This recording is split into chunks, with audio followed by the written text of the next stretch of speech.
Okay, the epoxy's been drying for about 1.5 days. Definitely wait about 24 hours. I waited a day and a half, but rock hard. Next step is basically to sand it down. Again, here's where you want to be really careful on the sanding. This is where you want to get them completely flat. So you're going to be sanding all the way across like this to get those nice and level using this sanding block.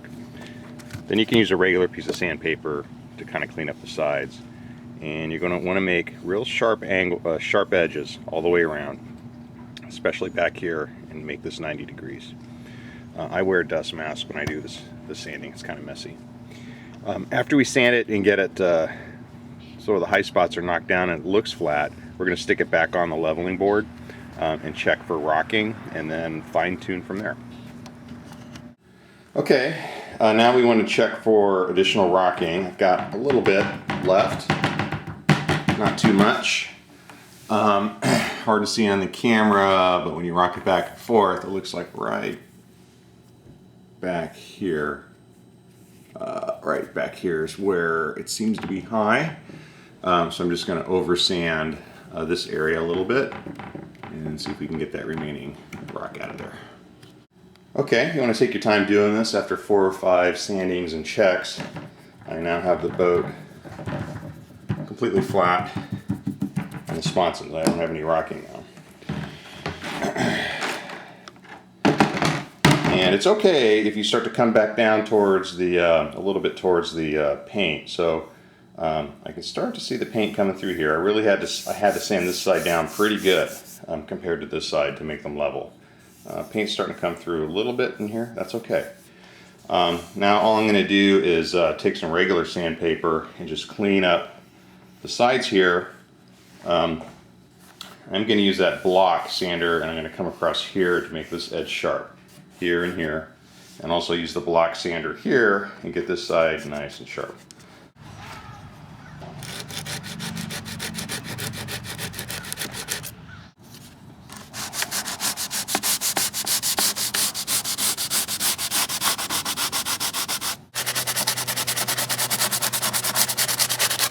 So now what you want to do is make sure there's not a lip where the epoxy joins the hull. So you want to sand this smooth. And don't worry about scuffing up the gel coat. Boat runs just fine with the gel coat scuffed. And in fact, some people say it runs faster because it breaks the surface tension of the water. This boat now is completely true. I put it on my board. There's absolutely no rocking.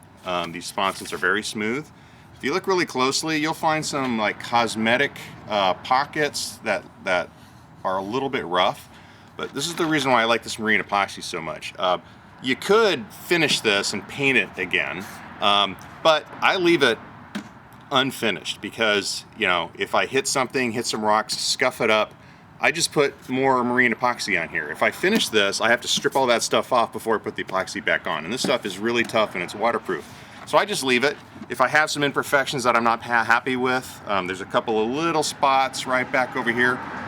That's not going to affect the performance at all. But next time I finish another boat, I just take a little bit of that epoxy when I work it up and just put it on here and just rework the area. You can just build it up and sand it back down. That's why this epoxy is so nice. But this boat is going to run absolutely fantastic. Tomorrow we are going to take it out to the lake and I'll shoot some video of the boat running. So pretty happy how this job came out. Okay, here's the strut position that we're going to use. It's about maybe 1/8 of an inch off the bottom of the flat surface. Now I have not yet made the modification on the strut to allow me to easily adjust the positive and the negative angle. I left it stock. There is a tad of positive angle, as I had mentioned before, but it's just a little bit in this position. And I believe with the blueprinting, I won't need to make this absolutely flat or even slightly down. So just for kicks, I'm going to not make that modification and see how it runs with just the blueprinting. I think it's going to run pretty good. If you don't blueprint the hull, you definitely need to make that modification so you can actually angle this down just a tad, which will help compensate for the porpoising. But we're just going to leave it and see how just the blueprinting does. I suspect this is going to run just fine. If it's running nose high, it's not going to bounce. But if it starts to run with the nose up too much for my liking, then I will make that modification and I will change my angle so it's exactly flat, or just maybe just a teeny tiny bit down.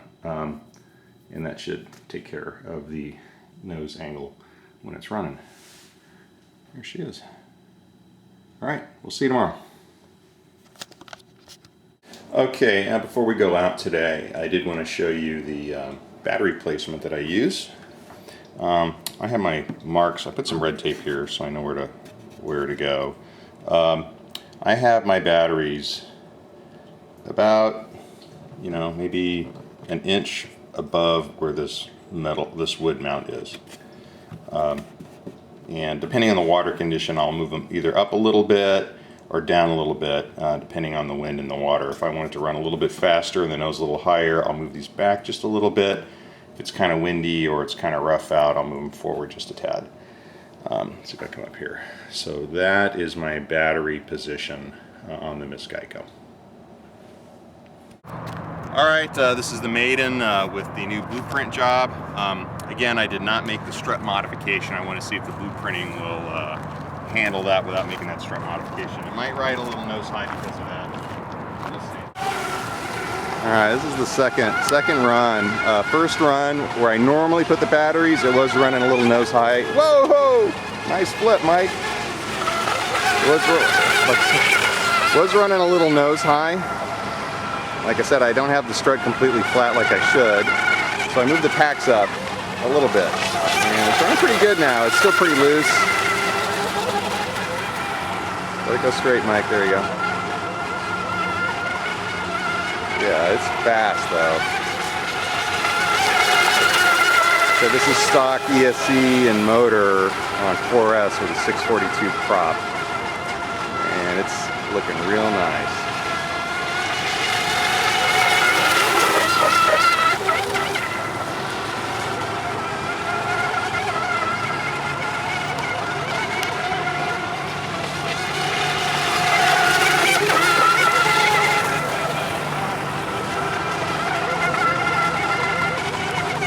Yeah, blueprinting makes a huge difference on these boats. You can definitely race this next season. Oh! I crashed. Let's not hit each other, guys. I just built this boat. Mike, watch your boat, Mike.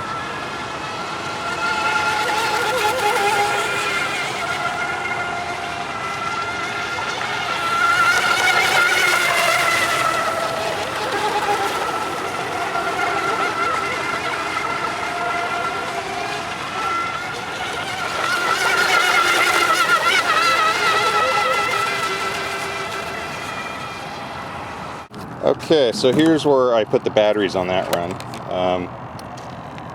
Kind of pretty much at that tape line right here. So I'm like, yeah, almost a full inch. I just moved them up a little bit and it made a big difference. I still would like to have that strut flat, so I still might make that strut modification, give me some more adjustability, but it's running pretty good. All right, that's it. Hope you enjoyed the Miss Geico strut and rudder and blueprinting tutorial.